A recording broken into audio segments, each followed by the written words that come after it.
அம்மா கனகவல்லி, இந்த நாட்டை ஆள்வதற்கு எங்களுக்கு பிறப்பு ஆள் இல்லை என்று நினைத்துக் கொண்டு என்னை கோரி தவம் செய்து இருக்கின்றார்கள். பிரச்சனைப்பட வேண்டாம். மகாராஜனே, இதோ பார், இந்த கனியை, எலுமிச்சங்கனியை தருகிறேன்.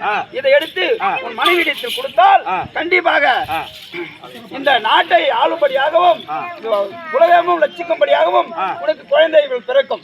ஆகையால் என்னுடைய மனைவி ஆமா இந்த கனியை சாப்பிட்டால் காலையில் ஆலமானம் முடித்து சூரிய உதயாதி நேரத்திற்கு சாப்பிட்டால் அறிந்தினால் கண்டிப்பாக உலகமே ரட்சிக்கும்படியாகவே உனக்கு பிள்ளை பிறக்கும். அப்படியா? சத்தியாகவே கனகவல்லி.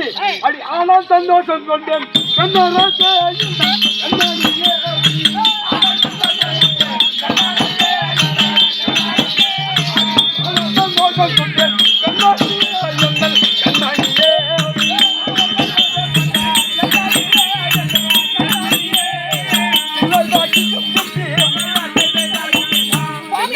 கண்மணி, நம்மளுடைய வேண்டிய வரோம் நம்ம வேண்டியது நிறைவேறிவிட்டது. பரமக்கடவுள் வந்தார்.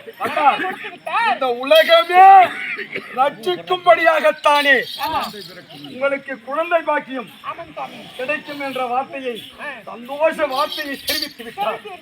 என்ன செய்ய வேண்டும் தெரியுமா? என்ன சுவாமி?